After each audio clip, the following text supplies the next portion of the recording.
रावणाचा अहंकार देखील टाकलेला होता, तसा आपल्याला या रावणाचा अहंकार टाकायचा आहे. त्यावरून कुठेतरी उलटसुलट चर्चा होत आहेत की आपण भाजपवर ही टीका केली. नक्की काय ही टीका होते आणि काय? अरे रावण कोण आहे हे सगळ्यांना माहीत आहे, अहंकार कुणाला आहे हे सगळ्यांना माहीत आहे. एक सर्वसामान्य शेतकऱ्याचा मुलगा, गरीब कुटुंबातला मुलगा, मुख्यमंत्री झालेला, कुणाला हजम होत नाही, कुणाला पटत नाही. जी मळमळ जळजळ नेहमी ते व्यक्त करत असतात आणि घरात बसून लोकांची दुःख सोडवता येत नाही, लोकांचे प्रश्न सोडवता येत नाही आणि म्हणून उंटावरून शेळ्या हाकणारे कोण आहेत? हे जे मी मुख्यमंत्री झाल्यापासून ज्यांच्या पोटात पोटदुखी आहे ते उबाटाचे आणि त्यांचे सगळे सहकारी यांना एक सर्वसामान्य माणूस मुख्यमंत्री झालेला अजून हजम होत नाही, अजून त्यांना ती मळमळ पोटदुखी सुरू आहे. त्यामुळे मी नेहमी म्हणतो, कालच म्हणालो नाही, मी यापूर्वी देखील म्हणालो आहे, गर्व आणि घमंड जे काय आहे आणि अहंकार जो आहे, अहंकार माणसाला संपून टाकतो.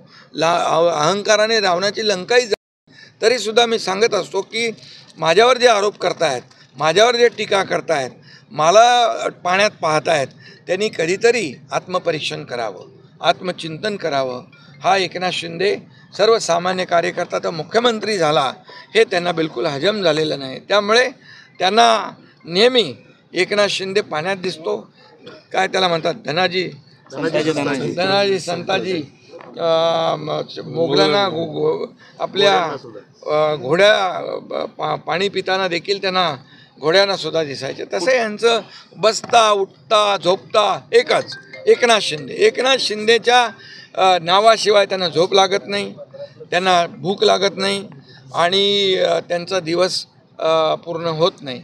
त्यामुळे उभाटा आणि त्यांचे जे कोणी सहकारी आहेत यांना मी एवढंच सांगू इच्छितो, एकनाथ शिंदेला मुख्यमंत्री या राज्यातल्या जनतेने केलं आणि जनतेसाठी मुख्यमंत्री म्हणून 2.5 वर्ष जे काम केलं मी, त्याचं मला समाधान आहे.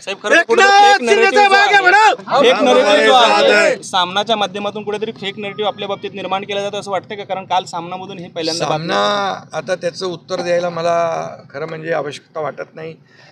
किती लोक सामना वाचतात हे मला माहीत नाही, परंतु फेक नरेटिव्ह सामनामधून पसरवण्याचं जे काही काम सुरू आहे, त्यांनी यापूर्वी देखील अनेक वेळा, मी मुख्यमंत्री झाल्यानंतर आता मुख्यमंत्रीपद जाईल, सरकार पडेल, घटनाबाह्य सरकार, हे सगळं बोलतच होते ना, पण त्याला खरा ज्योतिषीच भेटला नाही त्यांना. त्यामुळे सामनाच्या मध्ये जे काही छापलं जातं आहे चुकीच्या पद्धतीने, फेक नॅरेटिव्ह पसरत, त्यांच्यावर कुणाचाही विश्वास नाही. आमचे लोकही विश्वास ठेवणार नाहीत, जनता विश्वास ठेवणार नाही. साहेब, कालच्या एका कार्यक्रमामध्ये देखील पाठीत खंजीर खुपसल्याची भावना धाराशिवमधले शिवसैनिक व्यक्त करतात. ठिकठिकाणी देखील याच भावना आहेत, अक्कलकोटमध्ये देखील. आता ही स्थानिक पातळीवरची निवडणूक आहे.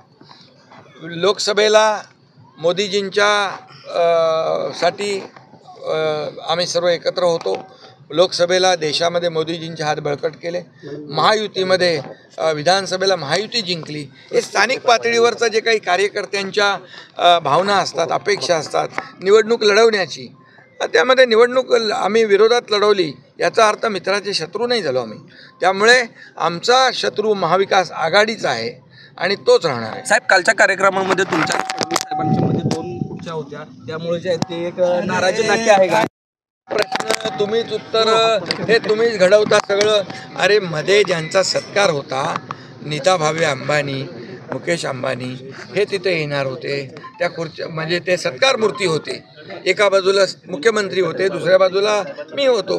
हे तुमचं सगळं आहे ना, हे जरा काय म्हणतात, ब्रेकिंग न्यूज, TRP साठी या अशा तरी मनगढंत गोष्टी थोड्या थांबवा.